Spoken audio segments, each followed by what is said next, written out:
안녕하세요. 책 읽는 오로라입니다. 오늘 소개해드릴 작품은 황원갑 작가님의 단편소설 황혼의 분기점입니다. 이 작품은 등단 30주년을 기념하는 작품집인 황혼의 분기점에 실린 표제작으로 펴낸 곳은 바움입니다. 황원갑 작가님은 소설가이자 역사연구가로 한국소설가협회, 한국문인협회, 고구려 발해학회 회원으로 활동하고 계신데요. 작가님에 대한 더 자세한 소개와 작품들은 영상과 아래 더보기를 참고해 주세요. 그럼 지금부터 이야기 속으로 들어가 주인공들을 만나보겠습니다. 편안한 시간 보내세요. 황혼의 분기점, 황원갑. 어제 아버지 제사를 지냈다. 아버지가 돌아가신 지 올해로 9년이 되었다. 제사는 거실에서 지냈다. 안방에서 병풍을 꺼내어 두르고 커다란 식탁 2개를 그 앞에 나란히 펴고 제사상을 차렸다. 안방에서 아버지의 영정과 신주를 꺼내와 제상 위에 펴놓고 상을 차렸다. 제사상은 아내가 준비했다. 제사를 지내러 온 2 아우를 시켜 안방에서 어머니를 모시고 거실로 나와 소파에 앉히게 했다. 어머니는 걷지 못했다. 이제는 지팡이를 짚고도 걷지 못하기에 양쪽에서 부축하여 모시고 나와야 했다. 일산 신도시에 있는 37평 아파트는 방이 4개다. 가장 큰 방인 안방에는 화장실 겸 욕실이 딸려 있다. 아버지와 어머니가 쓰시던 방인데 아버지가 돌아가신 뒤로는 어머니 혼자 쓰시고 있다. 우리 사남매의 막내 누이 동생 명주는 저녁에 무슨 일이 있다면서 오지 않았다. 제사상을 한창 차리는데 휴대전화가 왔다. 청주에서 사시는 작은아버지였다. 날쌔, 청주야. 아, 작은아버지, 건강은 괜찮으세요? 그저 그래. 오늘 아버지 제사지? 네, 지금 제사상 차리고 있습니다. 못 가봐서 미안하네. 별 말씀을 다 하시네요. 괜찮습니다. 어머니는 좀 어때? 그냥 그러셔요. 어머니나 나나 둘 다 귀가 어두워서 서로 잘 듣지 못하니 자네가 안부나 좀 전해주게. 네, 그러지요. 그럼 끝내. 네, 작은아버지, 건강 조심하세요. 올해 8순을 맞은 청주 작은아버지는 아버지의 셋째 동생이다. 아버지 형제는 모두 5남 1녀 6남매였는데 이제 모두 돌아가시고 청주 작은아버지 한 분만 남았다. 가족이 모두 자리를 잡고 서자 제주인 나는 향을 피우고 잔을 올리고 제문을 읽었다. 오늘 아버님 돌아가신 날을 맞아 조촐한 제사를 베풉니다. 아버님이 돌아가신 지 벌써 9회가 흘렀지만 저희 자식들은 여전히 아버님을 그리워하고 있습니다. 요즘 어머님께서 부쩍 쇠약해지셔서 저희 자식들의 걱정이 큽니다. 부디 아버님의 영령께서 잘 돌봐주시기를 간곡히 바랍니다. 이에 향화를 올리니 강림하셔서 흠향하소서. 맞이인내가 먼저 아버님 영정과 신주 앞에 잔을 올리고 절을 2번 했다. 다음은 둘째 진석이, 그 다음은 셋째 영석이 차례로 향을 피우고 잔을 올리고 절을 했다. 아버지가 돌아가실 때 나는 집에 없었다. 그 1달 전에 일산병원에서 디스크 수술을 받고 퇴원하여 집에서 정양하다가 그날 처음으로 신문사에 같이 다니던 선배 권경문 씨와 함께 강화도로 해수 사우나를 하러 가던 길이었다. 군대에 다녀온 뒤부터 허리가 아팠는데 그동안 먹고 살기 바빠서 제대로 치료를 못한 채 통증만 키워왔었다. 정형외과에 가서 사진을 찍어보니 디스크였다. 수술이 하기 싫어 그동안 한의원에 가서 침도 맞고 물리치료도 받고 통증 클리닉까지 다니면서 참고 참던 것을 신문사를 그만두자 마침내 큰 마음을 먹고 수술을 한 것이었다. 신문사도 정년을 1년 앞두고 그만두었다. 고혈압에 당뇨병까지 겹치는 바람에 정년을 채울 수가 없었다. 온갖 병에 걸리면서 30년 동안 청춘을 바치면서 나라 안팎을 뒹굴러 다닌 부장의 퇴직금이 1억 원이었다. 그것으로 빚도 좀 갚고 생활비를 하던 참이었다. 김포를 지나 강화도로 가는 차 안에서 어머니의 전화를 받았다. 당황하면서 다급한 목소리였다. 애비야, 빨리 좀 와봐라. 아버지가 이상하다. 어떡해요? 갑자기 쓰러지셨어. 말을 못해. 아이고, 어머니, 저한테 전화하시면 어떡해요? 경비원부터 불러야지요. 집사람한테는 제가 연락할게요. 빨리 전화로 119 눌러서 구급차도 부르시고요. 그러고 권 선배에게 아버지가 쓰러지셨으니 빨리 차를 돌리라고 했다. 차를 돌려 집으로 돌아가는 길에 다시 전화가 왔다. 아내였다. 당신 빨리 와요. 구급차가 왔는데 아버님이 금방 돌아가셨어요. 뭐라고? 심장마비래요. 너무 늦어서 손을 쓸 수 없었대요. 내 입에서 금세 오열이 터져 나왔다. 아침에 집을 나올 때도 멀쩡하시던 아버지가 어찌하여 갑자기 쓰러지셨단 말인가. 이제 82살이면 요즘 나이로 별로 늙으신 것도 아닌데. 아, 나는 이렇게 임종도 못한 불효자가 되었구나. 나는 계속해서 흐느껴 울었다. 진정하게 이미 벌어진 일이 아닌가. 권 선배가 달랬다. 조금 있다가 다시 아내의 전화를 받았다. 일산병원 영안실로 모셨으니 병원으로 바로 오라고 했다.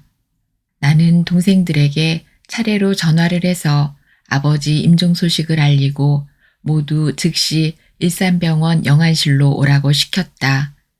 그렇게 해서 경황 없는 가운데서도 아버지 장례식을 치르고 평창군 대화면 대화리 너분의 마을 뒷산 할아버지와 할머니 산소 아래 묘를 썼던 것이다. 제사가 모두 끝난 뒤에 어머니를 가운데 앉히고 가족이 모두 둘러앉아 식사를 하고 음복을 했다. 그러고 나서 아우들은 제 식구들을 이끌고 각자 자기 집으로 돌아갔다. 아버지 제사를 지낸 뒤부터 어머니의 상태는 날이 갈수록 나빠졌다. 어떤 날은 아침에 안방에 들어가 보면 자는 사이에 옷을 입은 채 대소변을 봐서 온 방 안에 악취가 진동했다. 그럴 때는 옷을 모두 갈아입히고 이부자리도 모두 걷어내다 버려야 했다. 그런 일이 여러 차례 계속되자 생각하다 못해 간병인을 부르기로 했다. 동생들과 상의해서 전화번호부를 찾아 여러 군데 알아본 결과 마침내 간병인 아주머니를 불렀다. 간병인은 하루에 오후 4시간, 1시간당 1만 원을 주어야 했다. 그 다음 주 화요일부터 간병인 아주머니가 와서 어머니 목욕을 시켜주고 옷도 갈아입혀 주었다. 또 악취가 나는 방 청소도 해주었다. 그러면서 락스니, 방취제니, 어머니 갈아입으실 내의며 기저귀, 팬티 등등을 사오라고 시켰다. 아주머니는 매주 화요일과 금요일 2차례씩 오기로 했다. 걷지 못해서 바깥 출입을 잘 못한 채 거의 누워만 계시기 때문인지 어머니의 정신도 날이 갈수록 흐려졌다. 드시는 음식도 많이 줄어들고 말수도 줄어들고 또 무엇이든 잘 잊어버렸는데 당신의 나이를 잊을 때도 있었다. 어머니 정신이 약간 온전한 어느 날 낮에 아파트 단지 앞 길 건너 죽집에서 좋아하는 녹두죽을 사다 드리고 함께 점심을 먹은 뒤에 어머니를 모시고 밖으로 나갔다. 어머니 어머니가 음식을 드시는 양이 갈수록 줄어들어 걱정되었다. 그래서 죽을 주문할 때 2그릇으로 나누어 담아달라고 하는데 그것도 4차례나 나누어 드시는 것이다. 방에서 나가기 전에 어머니더러 기저귀 팬티를 차시도록 했다. 동네 할인점에서 18개들이 한 박스에 28,000원을 주고 산 것이었다. 어머니가 소변을 자주 보시는데 경로당에서 화장실에 가시다가 여러 차례 넘어졌기 때문에 걱정이 되어서였다. 어머니, 기저귀 차셨으니 소변 보고 싶더라도 화장실 가지 말고 앉은 채 그냥 보세요. 요즘 기저귀 팬티를 잘 만들어서 소변을 보더라도 금방 마른대요. 아시겠죠? 그래, 알았다. 그런데 그냥 앉아서 옷에다 오줌을 누기가 영 마음이 내키지 않구나.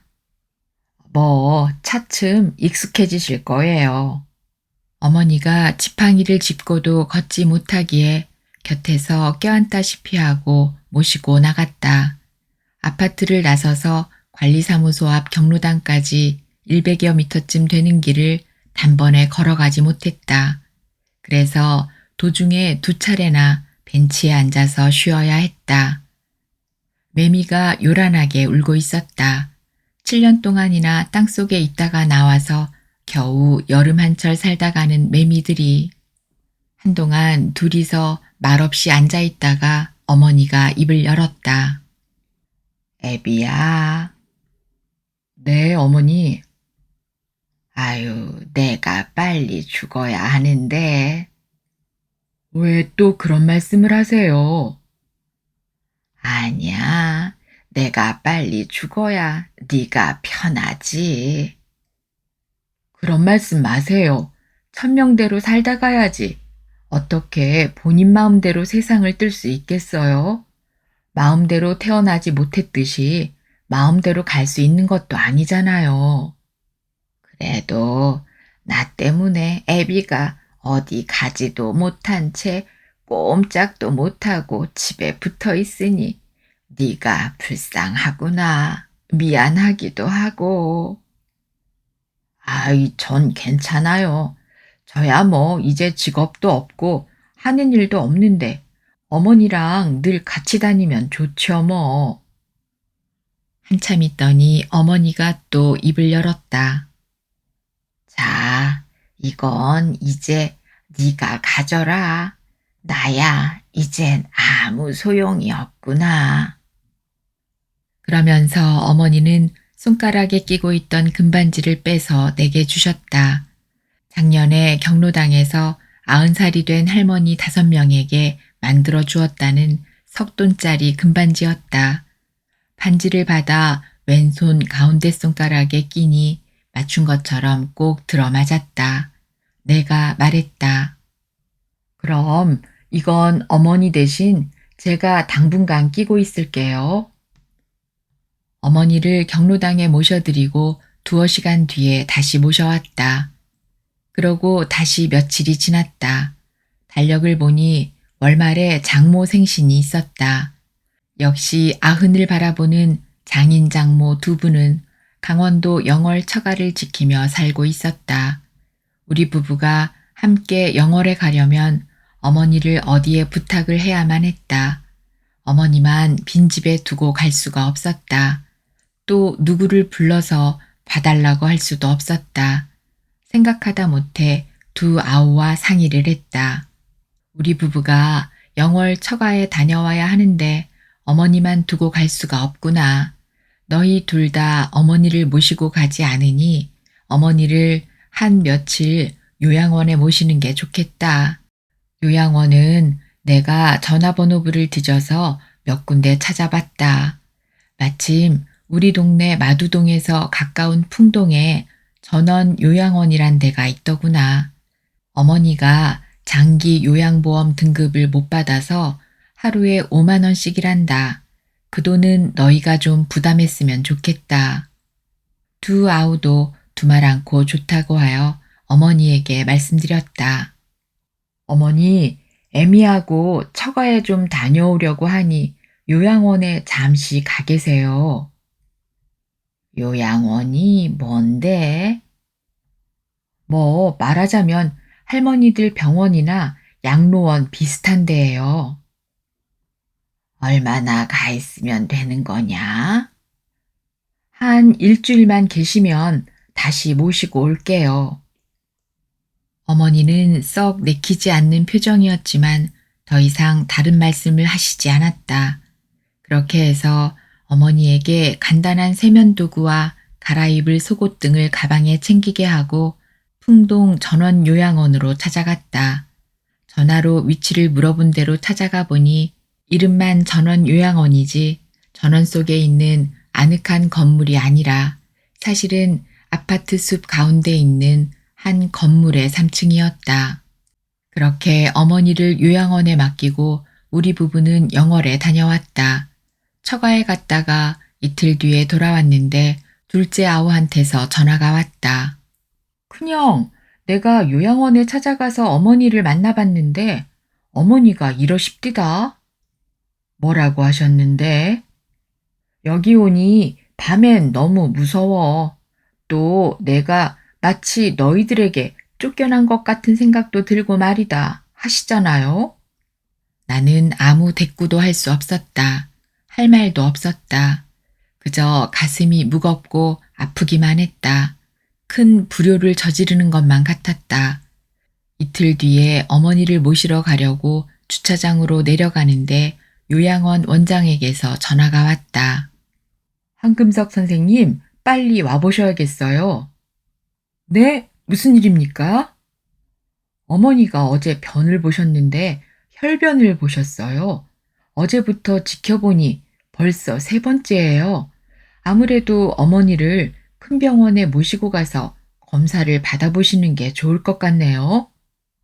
나는 전화를 끊자마자 요양원으로 급히 차를 몰았다. 이웃 동네라 집에서 10분밖에 걸리지 않았다. 요양원에 가서 원장의 권유대로 일산병원 응급실에 연락하여 구급차를 보내달라고 했다. 20분쯤 지나서 구급차가 왔고 나는 내 차를 그곳에 그냥 세워두고 어머니와 함께 구급차를 타고 일산병원으로 갔다. 가면서 동생 셋에게 전화로 이런 사실을 알렸다. 그러고는 모두 일 끝나는 대로 일산병원 응급실로 바로 오라고 일렀다. 시계를 보니 벌써 오후 4시였다. 일산병원 응급실에서 어머니는 엑스레이와 CT 같은 사진을 찍고 검사를 했다. 그러는 사이에 벌써 5시가 지나 의사들이 모두 퇴근을 했다. 검사 결과는 좀처럼 나오지 않았다. 6시가 넘자 두 아우와 막내 누이 동생이 응급실로 찾아왔다. 그런데 아무리 기다려도 당직 의사가 검사 결과를 알려주지 않는 것이다. 시간은 7시, 8시, 9시를 지났다. 교대로 병원 지하실에 있는 슈퍼마켓에 가서 요기를 했다. 일반인에게도 음식을 파는 병원 구내식당은 이미 문을 닫았기 때문이다. 어머니 검사 결과는 자정이 다 되어서야 나왔다. 당직 의사가 우리 형제를 불러서 설명을 했다. 검사 결과는 놀라웠다. 어머니의 대장에 괴사가 생겨 급속도로 진행 중이라는 것이다. 쉽게 말하자면 대장에 구멍이 나서 썩어 들어가는 중이라는 것이다. 대장이란 소장에 잇따라 그 주위를 돌아서 항문에 이르는 내장이라고 했다. 대장은 맹장, 결장, 직장 3부분으로 나뉘어 있는데 수분을 흡수하고 대변을 만드는 기능을 한다는 것이다. 의사는 어머니에게 쓸 수 있는 방법이 2가지라고 했다. 첫째는 수술을 하여 대장의 썩은 부분을 절제하는 방법이라고 했다. 둘째는 금식을 하며 진통제를 주입하는 방법이라고 했다.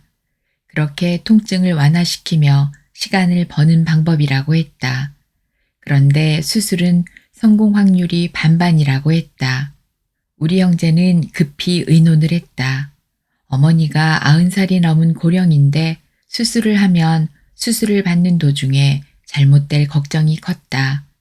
또 무사히 수술에 성공한다 해도 상처가 아무는 것이 몇 달이 갈지도 몰랐고 노안이신 어머니가 그것을 이겨낼지도 걱정이었다. 결국 두 번째 치료법을 선택하기로 의견을 모았다. 의사에게 그렇게 전하니 어머니를 곧 응급실에서 중환자실로 옮겼다. 어머니 병상에는 벌써 금식 표지판이 붙어 있었다. 물도 먹으면 안 된다고 했다. 요양원에서 이송한 직후 검사를 하기 전에 붙인 것이다. 어머니는 그때부터 물 한 모금 마시지 못했다. 시간은 벌써 자정을 넘겨 새벽으로 달려가고 있었다. 우리 부부와 형제들 5명이 모두 어머니 병상을 따라 1층 응급실에서 3층 중환자실로 올라갔다. 어머니는 잔뜩 겁에 질린 표정이었다. 말씀도 없었다. 그 모습을 보고 있으려니 가슴이 미어지는 듯했다. 아무래도 어머니를 요양원으로 모셔서 모르던 병도 알게 되고 그래서 명을 재촉하게 된 것이 아닐까. 그런 자책감에 내 마음은 미칠 것 같았다. 어머니를 이틀 뒤인 7월 21일에 일산병원 중환자실에서 장항동 복지요양병원으로 이송했다. 아내와 둘째 동생이 동행을 했다. 요양원에서 일산병원 응급실로, 다시 중환자실로, 그리고 다시 요양병원으로 계속 병상에 누워 이송했으니 어머니도 정신이 없었을 것이다. 복지요양병원이 위치한 곳은 번화가였다. 도심에서 좀 떨어진 곳이었으면 좋으련만 일산 신도시에서도 먹자골목으로 유명한 동네 한가운데 있는 건물의 4층과 6층이었다. 어머니는 처음에 6층 일반 병실에 입원을 했다. 병실에는 6개의 병상이 있는데 5개가 차 있었다. 입원 환자는 모두 할머니였다. 그리고 간병인 아주머니 1명이 상주하고 있었다. 아주머니와 인사를 나누고 잘 부탁한다고 말했다. 말씨를 들어보니 연변에서 온 중국 동포였다. 나중에 알고 보니 이 병원에서 근무하는 간병인 아주머니 대부분이 연변에서 온 중국 동포였다. 4층 원장실에서 요양병원 원장과 상담을 했다. 걱정이 많이 되시겠어요. 어머니를 맡겼으니 잘 부탁드립니다. 아시겠지만 우리 병원 한 달 입원비는 70만 원입니다. 그런데 어머니께서 식사를 못 하시니 영양제 정맥주사로 대신할 수밖에 없습니다. 저기 배보다 배꼽이 크다고 그 주사약 값이 한 봉지에 12만 원씩 합니다. 한 봉지가 사흘치고요. 한 달이면 10봉지 120만 원입니다. 아시겠습니까? 알겠습니다. 하지만 뭐 저희야 어머니께서 빨리 회복하시기만 바랄 뿐이지요.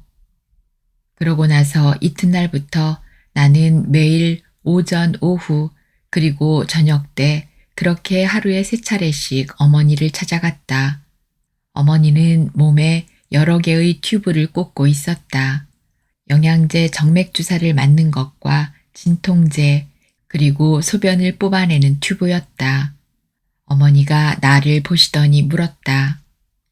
애비야, 도대체 여기가 어디냐? 어머니는 아무래도 요양원에서 일산병원을 거쳐 이 요양병원까지 오게 된 가정을 모두 잊으신 듯 했다. 어머니, 여긴 병원이에요. 어머니가 병이 나서 여기 입원하신 거예요. 난 아무 데도 아프지 않은걸. 빨리 집에 가고 싶구나. 내 지팽이하고 내 신발을 좀 가져다 다오. 어머니 지팡이랑 신발은 모두 제 차에 있어요. 그러니까 어머니가 다 나으시면 가져다 드릴게요. 그리고 내 속옷이랑 바지도 좀 가져다 다오. 여기선 옷을 안 입으셔도 돼요, 어머니. 여긴 병원이니까요. 그때 간병인 아주머니가 가까이 다가와서 말했다. 조복순 할머니 어젯밤에 잘 못 주무셨어요. 계속해서 집에 가시겠다고 소리소리 지르셔서 옆에 할머니들도 못 주무시고요. 이거 참 죄송합니다. 할 말이 없었다. 어머니 얼굴을 자세히 살펴봤다. 눈빛은 깨끗했다. 목소리도 정상이었다. 혹시 요양병원에 모시고 온 것이 잘못된 판단은 아니었을까 하는 생각이 또 들었다. 가슴이 찌르르 아려왔다. 이튿날 요양병원에 갔더니 어머니는 주무시고 계셨다. 간병인 아주머니가 또 말했다. 할머니가 어젯밤에도 잠을 안 주무시고 계속 소리를 지르셨어요. 집에 가겠다고요. 정말 어떻게 쓰면 좋을지 모르겠네요. 나는 또 죄송하다는 말을 할 수밖에 없었다. 어머니는 그 다음 날에도 평온을 찾지 못했다. 찾아가 보니 양 손목을 병상 테두리에 묶어놓고 있었다. 간병인 아주머니가 말했다. 자꾸 내려오려고 하셔서요. 밤이건 낮이건 집에 가신다면서 병상에서 내려오시려고 하시잖아요. 그래서 할 수 없이 저렇게 묶어놨어요. 그렇게 일주일이 지났다. 나는 하루도 거르지 않고 하루에 3차례씩 어머니를 찾아뵈었다. 또 일주일이 지났다. 어머니는 계속 금식이었다. 음식은커녕 물 한 모금 마시면 안 된다고 했다. 모든 영양분은 오로지 주사로 해결했다. 병상에 묶인 채 누워있는 어머니를 볼 때마다 가슴이 쓰라렸다. 서글펐다. 아무것도 잡숫지 못하는 것이 안타까워 의사와 의논했다. 어머니가 아무것도 잡숫지 못하니 참말이지 안타깝습니다. 뭘 좀 드시게 하면 안 될까요? 부드러운 죽이나 우유 같은 거라도요. 의사가 난처한 표정을 지었다. 잠시 생각하더니 이렇게 대답했다. 잘 알겠습니다. 그런데 아직도 상태가 안 좋은 편이니 앞으로 한 일주일쯤 더 지켜보도록 하지요. 물도 안 됩니까?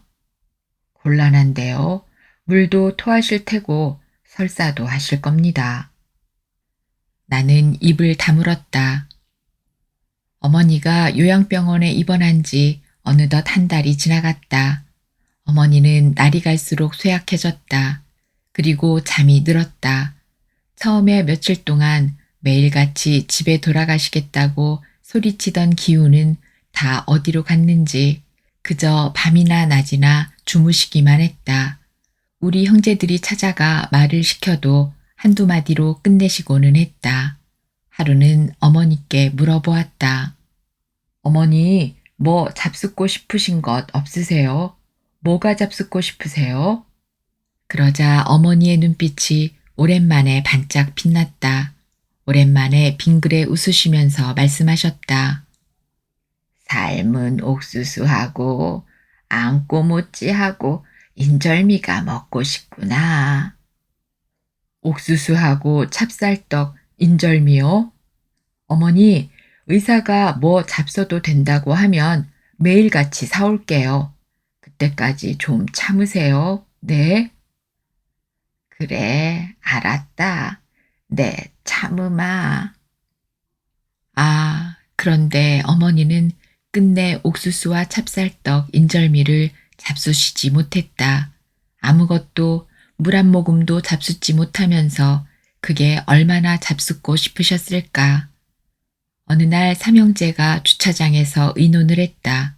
아무래도 어머니가 언젠가는 돌아가실 터인데 미리 준비할 것은 해두는 것이 좋을 것 같아서였다. 둘째 진석이는 어머니가 돌아가시면 화장을 하는 것이 좋겠다고 했다. 그러자 셋째 영석이가 고개를 저었다. 내가 전에 엄마한테 물어봤더니 아버지하고 같이 묻히고 싶다고 하십디다. 그러니까 어머니 원하시는 대로 해드리는 게 좋겠어요. 그래서 어머니가 돌아가시면 아버지 묘에 합장을 하기로 했다. 의논 끝에 막내가 말했다. 아유, 저렇게 고통스러워 하시는 것보다는 차라리 빨리 돌아가셨으면 좋겠어요. 내가 화를 냈다. 임마, 남의 어머니냐? 그런 말을 하게. 지켜보기가 너무 안타까워서 그래요. 그래도 자식된 몸으로 그런 말을 하는 게 아니다. 아무래도 아우들은 어머니를 모시지 않았으니 그런가 하고 속으로 생각했다. 어느덧 9월이 되었다. 아침 저녁으로 선선한 바람이 불었다.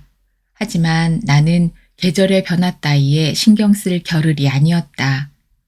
어머니가 입원한 지 한 달이 지나고 또 열흘이 지났다. 또 며칠이 흘렀다. 9월 6일 어머니의 상태가 점점 위중해져서 6층 일반 병실에서 4층 중환자실로 옮겼다. 그때부터 어머니는 사물을 분별하지 못하시고 말씀도 못하셨다. 산소 호흡기를 통해 그저 가쁜 숨을 몰아쉴 뿐이었다. 아, 이럴 줄 알았다면 말씀을 하실 수 있을 때 좀 더 많은 이야기를 나눌 걸 그랬구나. 나는 아무래도 어머니가 오래 버티지 못할 것을 예상하고 미리 자동차 뒷자리에 전에 만들어 두었던 어머니 영정과 수의를 싣고 다녔다. 9월 9일, 음력 7월 23일 일요일 아침에 휴대전화가 왔다. 병원이었다. 어머니가 위급하니 빨리 오라고 했다. 나는 급히 병원으로 달려갔다. 가면서 형제들에게 연락했다. 어머니가 산소 호흡기를 통해 가쁜 숨을 몰아쉬는 모습을 지켜보자니 숨이 막히고 가슴이 터질 듯했다. 나와 막내 동생, 의사 세 사람이 어머니 운명의 순간을 지켜보았다. 어머니는 오후 3시 20분에 영영 숨을 멈추셨다. 아, 어머니, 우리 어머니가 이렇게 가시다니. 이렇게 이승을 떠나 머나먼 저승길로 가셨구나. 나는 흐르는 눈물과 오열을 주체할 수 없었다. 하지만 마냥 넋놓고 울고 있을 수만은 없었다. 회원으로 가입한 재향군인회 상조회에 연락을 했다. 약 30분이 지나자 구급차가 왔다. 동생들과 상의하여 어머니를 여의도 성모병원 영안실로 옮겼다. 나는 아버지 장례식을 치른 일산병원 영안실로 모시려고 했는데 아우들이 반대했다. 서울 큰 병원에서 장례식을 치러야 문상객을 많이 받을 수 있다는 것이었다. 여의도 성모병원 2호 영안실에 빈소를 마련하고 각 신문사에 부고를 보냈다. 그날이 마침 일요일이었기 때문에 화요일 새벽에 발인을 하려면 월요일밖에 문상객을 받을 수 없었다. 그래도 아우들이 그동안 사회생활을 잘해준 덕분에 많은 조문객을 받을 수 있었다. 내 손님이라고는 친인척과 동창들 정도였다. 월요일 오후 2시에 입관을 하고 화요일 오전 8시에 발인을 하여 평창군 대화면 대활이 너분의 마을로 향했다. 마을 뒷산 기슭에는 9년 전에 돌아가신 아버지 산소가 있기에 두 분을 합장하기로 했던 것이다. 사흘 뒤에는 다시 사남매가 평창으로 내려가서 사무제를 지내고 올라왔다.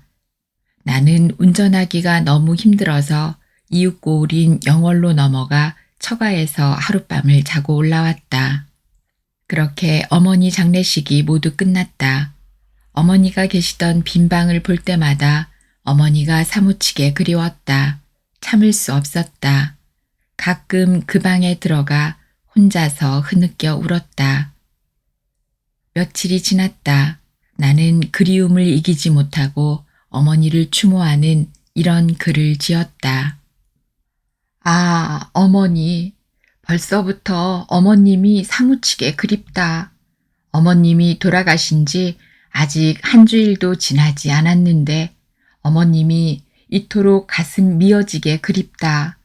며칠 동안 장례식을 치르느라고 경황이 없었는데 사무제를 지내고 돌아오니 어머님 계시던 빈 방이 너무나도 쓸쓸하고 허전해서 가슴이 아프고 서글프다. 어머님은 이 세상에서 90년을 살아오시는 동안 마지막 9년을 홀로 보내셨다. 아버님을 9년 전에 먼저 떠나보내셨기 때문이다. 아버님과 어머님이 혼인하신 것은 1942년 1월 19일이었다. 그러니까 두 분이 더불어 사신 것은 61년간이었다. 아버님은 1921년 8월 16일에 대구시 덕산동에서 태어나셨다. 할아버님은 원래 김천에서 사시다가 일제강점기에 사업에 실패하시는 바람에 강원도로 이주하셨다. 그때 아버님이 7세, 큰 작은아버지가 5세, 둘째 작은아버지가 1세였다고 한다. 서울을 거쳐 강원도 평창군 대화면 대화리에 자리 잡고 사셨다. 어머님은 1922년 12월 9일에 강릉시 성남동에서 태어나셨다. 아버님과 어머님은 1942년 1월 19일에 외조부님이 교장으로 근무하시던 춘성군 동산국민학교에서 혼인식을 올리셨다. 그런데 혼인하시던 그해 9월 1일에 할아버님께서 돌아가셨다. 이로부터 두 분께서는 이루 말할 수 없는 고통을 당하셨다. 할아버님께서 막대한 부채를 남기고 돌아가신 탓이었다.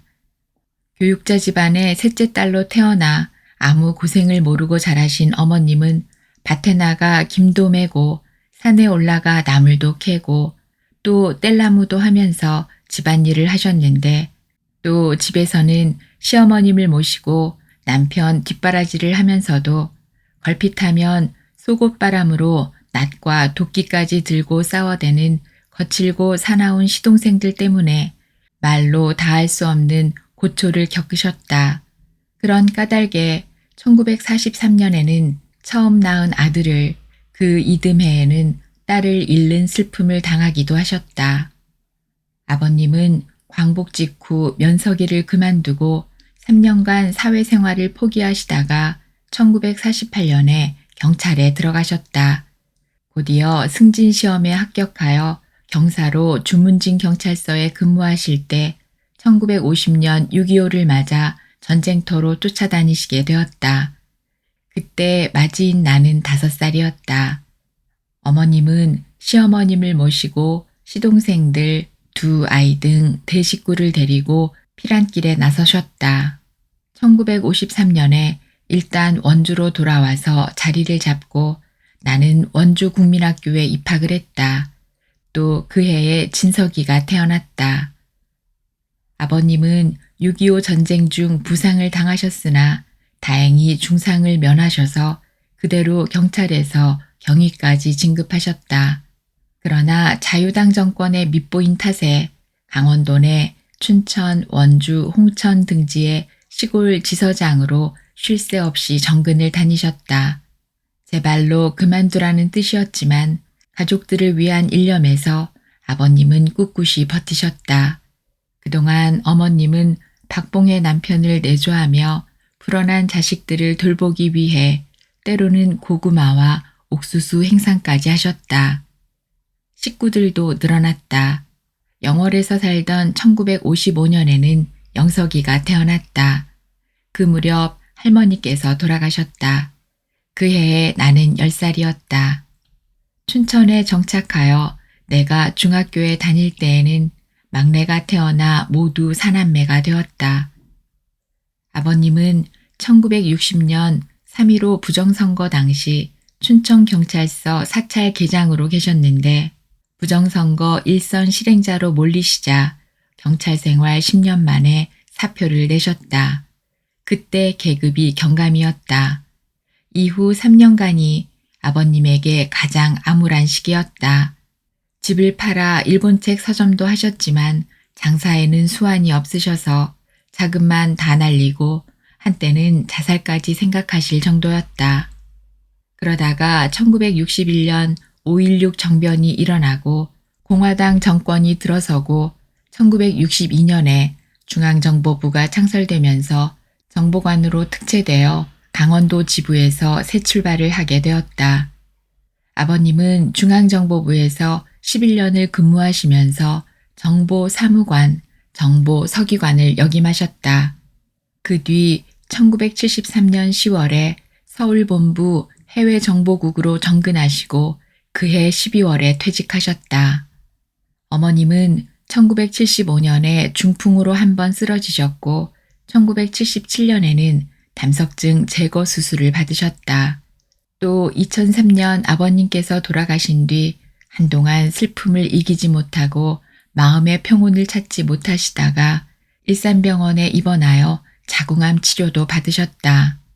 그러다가 7월 21일에 일산병원 중환자실에서 일산 장항동 요양병원으로 입원하시게 되었던 것이다. 어머님의 병명은 노환에 따른 대장괴사라고 했다. 의사들은 수술을 하면 성패가 반반이라고 했다. 우리 형제는 어머님께서 90이 넘은 고령으로 도저히 수술을 감당할 수 없다고 판단했다. 그래서 요양병원에 모시고 통증을 완화하는 약물요법을 쓰기로 했다. 어머님을 병원에 모신 뒤 나는 제대로 잠을 이루지 못했다. 매일 3차례나 찾아뵙고도 밤만 되면 어머님이 그리워 뒷 베란다에 서서 정발산 쪽을 바라보며 하염없이 한숨과 눈물을 지었다. 어머님은 병원에 입원한 뒤 그나마 드시던 죽도 드시지 못했다. 식사를 못하시니 영양제 정맥주사로 연명하셨다. 너무나 딱해서 의사에게 물어보니 한 일주일이나 열흘쯤 상태를 두고 보자고 했다. 어머니 뭐 잡숫고 싶으세요? 하고 물어보니 찐 옥수수와 찹쌀떡과 인절미가 잡숫고 싶다고 하셨다. 어머니 의사가 음식 잡수셔도 된다고 하면 제가 매일같이 사다 드릴게요. 하지만 그 말은 끝내 이루어지지 못했다. 아, 생각할수록 나는 만고의 죄인이다. 혹시 좀 더 사실 수 있었는데 어머니를 병원에 모시는 바람에 좀 더 일찍 가신 게 아닐까.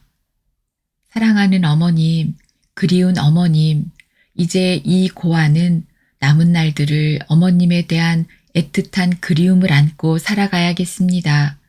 다시는 볼 수도 목소리를 들을 수도 없는 어머니, 사무치게 그립습니다. 또 날이 흘렀다. 10월 30일은 추석이었다. 군인인 아들도 며느리와 손주들을 데리고 계룡대에서 올라왔다. 차례를 지내고 그날 저녁에 가족회의를 열었다. 며느리와 손주들은 방으로 들여보내고 나와 아내, 아들과 딸 4식구가 거실에 둘러앉았다. 아내가 먼저 입을 열었다. 이제 어머니도 돌아가시고 안 계신데 우리 3식구가 이 큰 아파트에 살 수는 없잖아요. 또 어디서 생활비 나오는 것도 아닌데 집 팔고 어디 더 변두리로 줄여서 가는 게 좋겠네요. 그렇게 합시다. 나도 전부터 그 생각을 하고 있었으니까. 올해 40살인 아들이 나섰다. 그런데 이 집 팔면 얼마나 받을 수 있어요? 아내가 대답했다. 시세 좋을 때는 6억까지 갔는데 이젠 4억도 제대로 받을까? 이번에는 딸이 나섰다. 은행에 담보대출 받은 것도 있잖아요? 그게 다 얼마죠? 내가 대답했다. 2억 원 대출 받았다. 아내가 또 나섰다. 그럼 집 팔고 빚 갚으면 2억 원 남는데 그 돈으로 작은 아파트 사고 나면 남는 돈이 없겠네. 내가 말했다. 차라리 시골로 가면 어때? 영월로 가서 장인 장모 모시고 살던지. 난 시골 안 가. 아내가 이내 대꾸했다. 그러더니 이렇게 덧붙였다. 집 팔고 빚 갚고 남는 것 둘이 나눠서 따로 삽시다. 나도 이젠 혼자서 자유롭게 편하게 살고 싶어요. 어디 전세나 얻어서 식모살이라도 하면서 사는 게 좋겠어. 기가 막힌 소리였다. 그걸 말이라고 하는 거야? 내가 고혈압, 당뇨병, 디스크, 황반변성 같은 불치병에 걸려가면서도 청춘을 바쳐 일한 게 다 누구 때문인데? 다 자식들 키우고 공부시키기 위해 돈 벌려고 희생한 거잖아. 그런데 이제 늙고 병들고 힘도 없고 벌어놓은 돈도 없고 돈도 못 번다고 나가라는 거야? 그게 말이나 되는 소리야? 참 너무하잖아. 그럼 앞으로 생활비를 어떻게 해? 앞으로 5년을 더 살지 10년을 더 살지 모르지만 생활비는 어디서 나오느냐고. 나는 더 할 말이 없었다. 아들과 딸도 입을 다물고 말이 없었다. 저희가 모시겠다는 소리는 아예 꺼내지도 않았다. 우선 올겨울이나 나고 보자고.